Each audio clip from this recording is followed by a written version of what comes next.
Okay, thank you very much. So first things first, I'd like to thank Monkey and Mutu for organizing the seminar series, but also for letting me speak. It's nice to be here. So I'm going to talk about the string theory photoverse. This is work I've done together with Thibaut Courdacher, Arthur Hebecker, and Jörg Jäckel. We already published a part of this work last October, but there is still a lot of things to do. And so this is also in some respect work in progress. Okay, so let's start a little bit of with a little bit of motivation. And so the question we'd like to answer is, what are typical features of the landscape? And actually, I don't just mean typical features, but actually typical features I have a chance at some day of measuring in an experiment.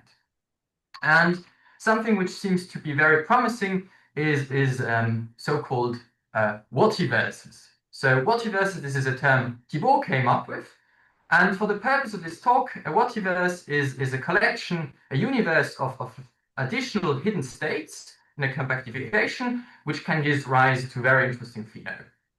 And the prototype example, of course, is the Axiverse. And this is a very active area of research, as people who follow arXiv in the last few months certainly have noticed, which has given great results so far.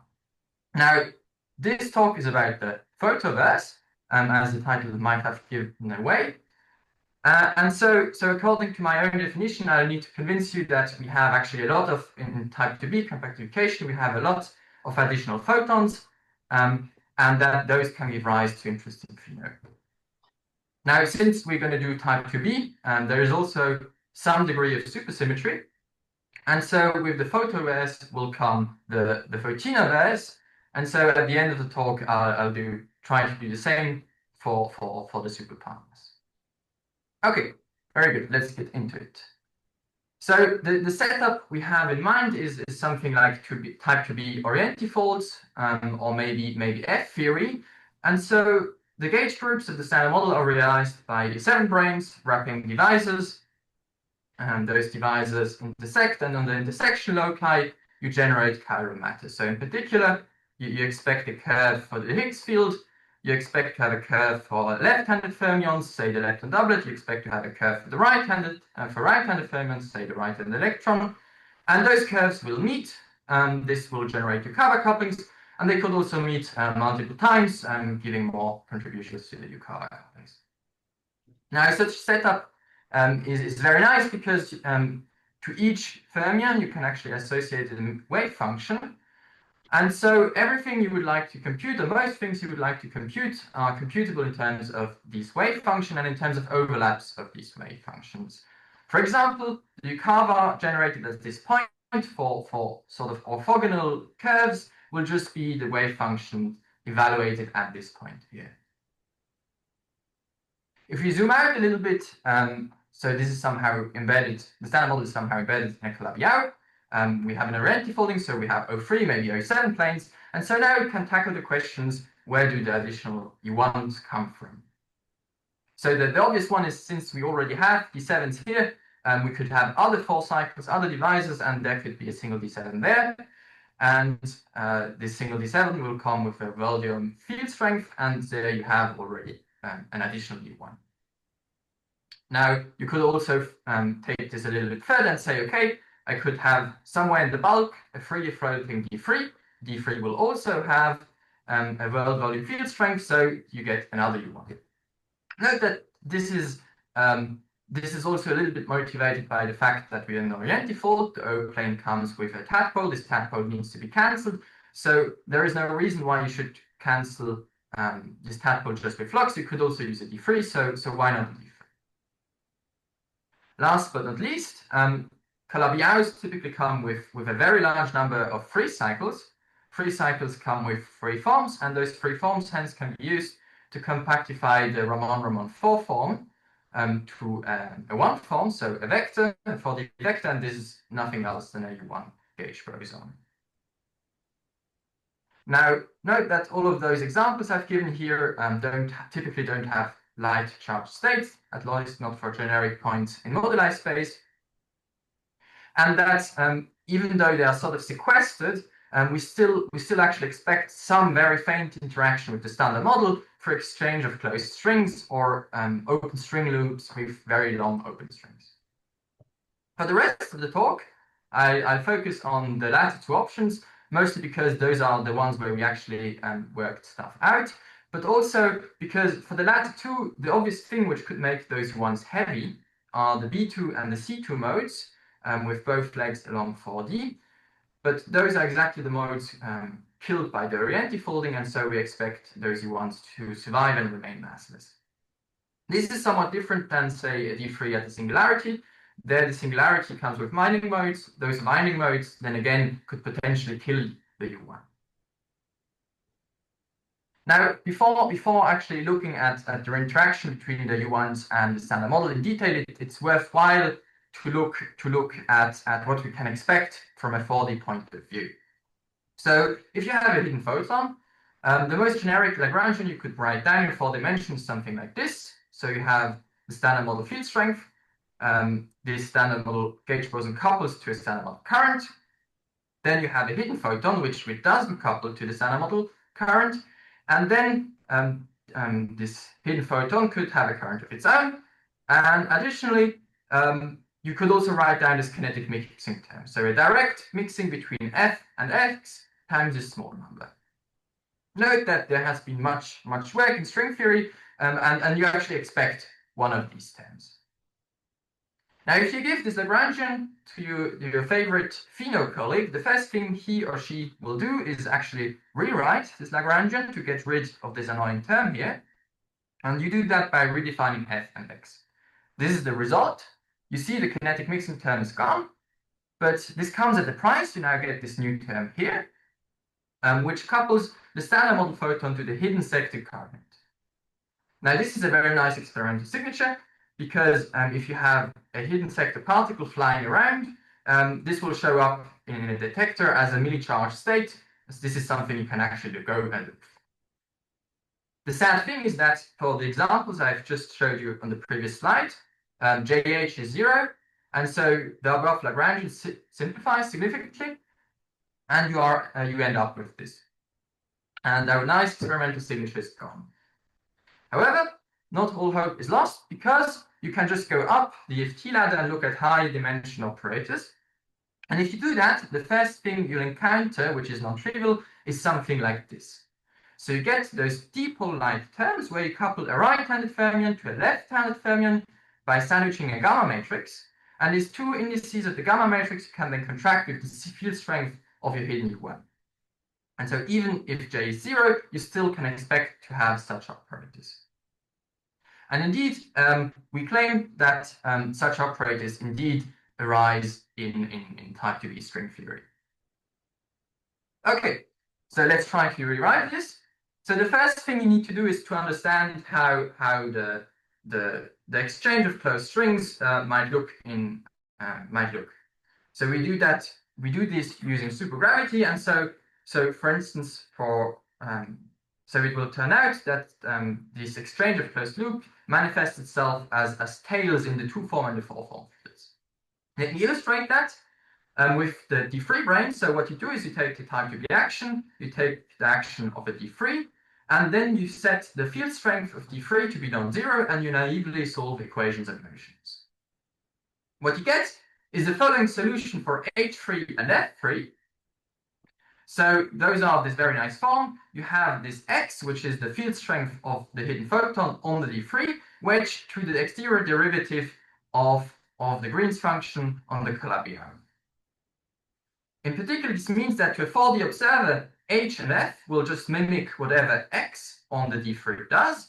However, to a full 10D observer, we will see that in a set that you have this profile, and so that whatever X does on the D3 sort of extends into the bulk and potentially onto the location where the standard model is realized. For our photons, the story is even simpler because you directly KK reduce the 4-form, and so the KK ansatz looks something like this. You have the 5-form field strength is then just the field strength of the Raman U1 wedged to this pair of symplectic free forms, And so again, you get this structure as we had above. You have the 4D part, which just mimics the field strength of the U1, and this internal profile, which sort of spreads out through the bulk. So as I said, you get tails for H3, F3, and F5. So now the thing which remains to do is to see how those tails are felt by fermions living on brains. And for that, the starting point is the fermionic counterpart of the D7 brain action. So this is it. And let me quickly say what you actually see. So the theta here and here, those are actually the brain fermions, the brain degrees, fermionic degrees of freedom. This is a pair of 10D Majorana wire spinners. Then you have this F here. This is the usual combination of the pullback of P2 plus the well volume field strength. You have this M, which is essentially the pullback of the metric. And then you have also this gamma D7 here, which is essentially the product of the 10D gamma matrix times the gamma matrices orthogonal to the brain. So in particular, through this matrix here, the brain actually knows how it's embedded into the 10D space. Additionally, we also have this covariant derivative here and this delta term here. And if you write them out, they look like this. And you see that in the definition of D and delta, the supergravity backgrounds enter explicitly. So we immediately see that there's a good chance that in those fermion bilinears, with the supergravity backgrounds can pick up the tails from the previous slide. So the next thing which needs to be done is hence to reduce this action to something properly 4D. To do that is in a sense straightforward. So the first thing which needs to be done is to understand the action along a matter curve, and for that you resolve this intersection of two D7s. You start with a stack of brains, and then you turn on a position dependent brain position moduli, and this will correspond to tilt the brain stack apart, except for an intersection loci. You derive equations of motions, you solve the equations of motion, you plug back in, you integrate, and you end up with an action in 6D. Now, once you have this action in 6D, you can do the same exercise again. You introduce flux along the intersection curve.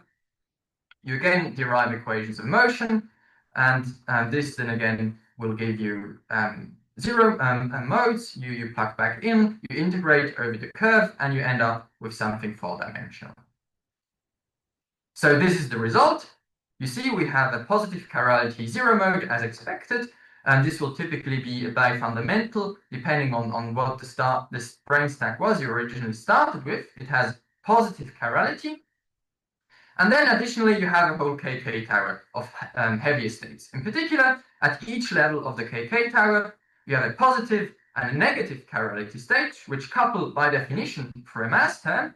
And if you carry over those terms with the supergravity background, you additionally also get this term here, which couples the fermionic 0 mode to a negative chirality KK mode with this gamma nu. And those two indices get wedged to an appropriate decomposition of H3 and F5 along the matter curve. And these terms are exactly the ingredients we need to see that dipole operators indeed will arise. This is the case because you are now able to write down diagrams as such. So here we have our hidden photon. The hidden photon sources a profile in the bulk. This profile is then felt by the left-handed fermion and its negative chirality KK mode. Through the mass term, the positive chirality KK mode can change to the negative chirality KK mode can change to a positive chirality KK mode. And now this state here has the correct quantum numbers to have a Yukawa coupling with the Higgs and the right-handed fermion. And so if something has the correct quantum numbers to have a coupling, then typically this coupling will arise. And in the cases we looked at, this is indeed the case. So now, if you integrate out the KK tower, you get exactly the operator I've claimed. And so this is our first main result. We see that those operators are actually expected for D7 brain constructions. Note that we can do even a bit better than just saying the operator exists. We can actually estimate the suppression scale here, this dimension 6 operators, and it will turn out that typically this is something this is something string scale squared times some number. Now, for the case of the D3, you also have this factor here, which tells you that the distance between the D3 and the standard model stack. And note that for deriving these numbers, we've also put in a little bit of additional information. In particular, we know the approximate sizes of the gauge couplings of the standard model gauge bosons. So this actually sets the size of the divisor on which I realize this gauge fields on, and so this gives me the mass of the K scale in terms of the string scale, and we use that to derive this number here. For the RR photon, we did essentially the same thing, but additionally also assumed that we're in the favorable situation where the free cycle on which the RR, which sources the RR photon, is sort of the same size than the device on which we put the D7s, and that both are of the similar size. So using a tori as proxy, we derive this prefactor here. Very good. Since now we have essentially estimated the size of this coupling, we can now ask the question: can you say anything about whether we can use experiments to actually constrain now, say, the string scale? And the answer, of course, is yes. So one way to measure this coupling is by fifth forces. We introduced a new coupling to a massless gauge boson, and so you can have diagrams like this one here, where you have the exchange of our new gauge boson. Note that this force is long range, since X is massless, and the potential you get from this force will decay with R 1/r cubed. Additionally, also very interesting, sort of symbolized by those boxes here, is that the force generated by the exchange of X actually depends on the spin polarization of the particles involved. So this is actually something you can actually specifically look at and target in an experiment. Now there are of course other potential signatures. For instance, we don't expect the coupling of the Steiner model fermions to X to align with the Yukawa coupling with the Yukawa coupling. So in particular, you can have flavor changing neutral currents. So for instance, a mu can decay to an electron emitting an X, or if you have kinetic mixing, the mu can decay into an electron and an X, and the X then subsequently converts to a photon. This gives a slightly better signature for experimentalists to look for. Then another thing is the operator I showed is a dipole operator. So again, if you have kinetic mixing, you'll get the tree-level contribution to the electric dipole moment of the electron, to G-2, etc., etc. And this is also very well measured quantities. And of course, there are many more, but those are just the ones I decided to highlight. And so now we can look at the bounds they yield on a string with already present weight data. So here you see the constraints. So the y-axis you see the string scale in TeV. Everything which is colored is ruled out. In red you have the spin-dependent forces. In orange and green you have the flavor changing decays, and in blue you have the contribution to the electron EDM. And maybe as an orientation, I've put two additional lines here. So the upper line corresponds to the fact that if you assume that all SUSY breaking comes from say the large volume scenario, as soon as you push the SUSY scale below this line, and as soon as you push the string scale below this line, the SUSY breaking scale will go below a TeV, and so you get into conflict with what has been observed at LHC. Now you could imagine that there is more SUSY breaking than just the non-SUSY LVS minima. However, there's a limit to that, because at some point the SUSY breaking effects will destroy the LVS minima, and this is the second line here. And so you see some of the constraint actually can reach above the dashed lines and reach areas which could be potentially interesting in terms of model building. Okay, very well. Let's switch gears and let's try to repeat this for the photinos. So in the case of the photinos, again, a reasonable thing to do is to start with the 4D Lagrangian. So we have a supersymmetric theory. So we expect that the kinetic terms should be written like such as a superspace integral. W are the supersymmetric photon field strengths. A runs over the hidden photon and the visible photon, and FA is the gauge kinetic function. If you work this out, this is what you get. So the first line here, you get the expected kinetic terms for the BNO and the superpartner of the hidden photon, the photino. And this matrix, you see, this is exactly the same as it was for the field strengths themselves. So no big surprises here. On the other hand, since we expect SUSY to be broken, we expect that we have non-zero F terms. And those non-zero F terms will generate mass terms like this, in particular off-diagonal terms.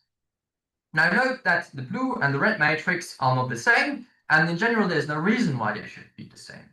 So this means that even if I diagonalize the red matrix, the blue one will not be diagonal, and this means that in the physical states will be some mixture of the BNO and the photino, or more generally, the hidden photons will mix with them as neutralinos.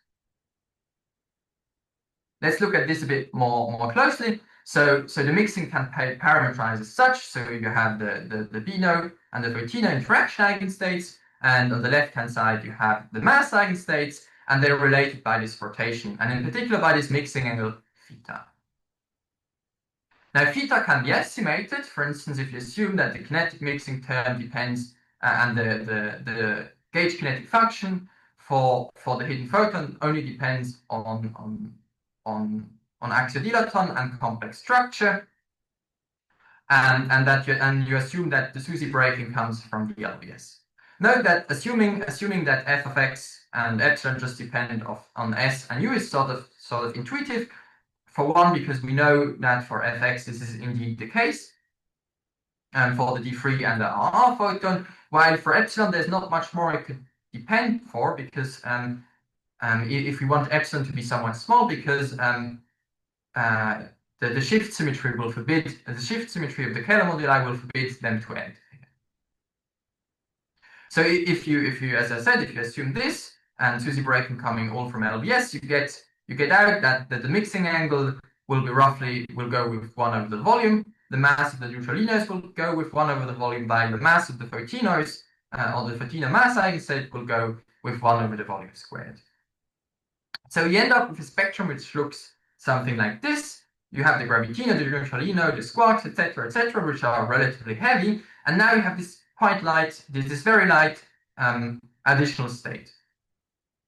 Now, as opposed to more standard scenarios, the LSP is now not necessarily anything of the MSSM itself, but this new additional state. So this means that you need to be very careful. You need to be very careful in the early universe, because if you produce this guy will be stable, and you run the risk of overclosing the universe. In particular, if your reheat temperature is high enough so that you, in the early universe, produce N, through the mixing, you'll automatically also produce this guy here. And if the mixing angle is too large, you produce too many of them, and you actually overclose the universe. Doing some math, you can actually see how small the mixing angle, or then translate how big the volume needs to be to avoid this problem. And we estimate that this should be the case. This is the case. The overproduction happens as soon as the volume is smaller than 10 to the 7 times this prefactor, depending on the kinetic mixing. Note also, so again here this upper bound is again the moment where the SUSY scale drops below a TeV. But it's not even clear whether for those larger volume, this larger area of this acceptable volumes, you're out of trouble, because for this very large volume, this theta is very small, so you have almost no decay, almost no production. But on the other hand, you still expect that one of those particles will be almost stable, and then this particle could decay at the very end of the cosmological evolution, say during BBN. And this will then dump additional energy into BBN, and this could be very problematic. So again, you need to be very careful. This brings me to the end of my talk. So I hope that I convinced you that type 2b indeed features a photoverse, and that the interesting couplings to look at in this photoverse are those spin-dependent dipole-like couplings to Steiner model matter. And that's indeed using already present-day data, you can get interesting bounds on the SUSY scale or equivalently on the compactification volume. Last but not least, I hope I convinced you that additionally to the photoverse itself, the photinoverse might be very interesting to look at by itself, and that in terms of cosmology, this can give interesting bounds as well. With that, thank you very much, and I'm happy to answer questions. Thank you for the nice talk. Any questions for John?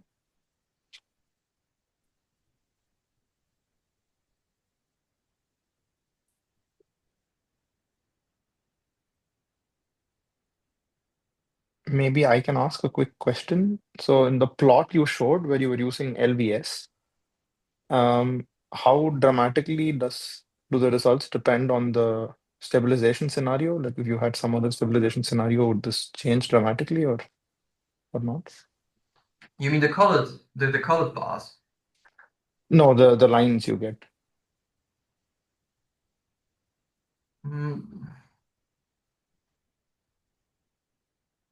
The colored bars are from experiment, right? The colored bars are experimental bands. Right. Well, we just looked at LVS, to be honest. I'm not too certain what would happen to KKL if you would like look at KKL T bands. The issue, however, is that if you if you do something like KKL T, typically the stabilization volumes will be smaller, and this will make MS bigger, and so those bands become not visible in terms of current day experiments. I see. So you need really to have large volumes so that you can have this low spring scale. Okay, I see. Thank you. But Jonathan, you agree that apart from that, really you don't need stabilization in the first summation, right? I mean, you can Absolutely. simply consider, Absolutely. The you can lines simply are assume just if somebody allows you to have a large volume, like in the dark dimension scenario, for example. I mean, this kind of relatively exotic thing is very strongly constrained because simply by lowering the string scale, you already run into a situation when you are creating bounds. So the point is how low the string scale is. And then it doesn't really matter what exactly you do. Of course, if you want to do more details like the photinoverse, then you need to know how SUSY breaking affects the photino masses. Then you become more dependent on this. Okay, I see. Thank you. Any other questions for John? If not, we can thank both the speakers and let me stop.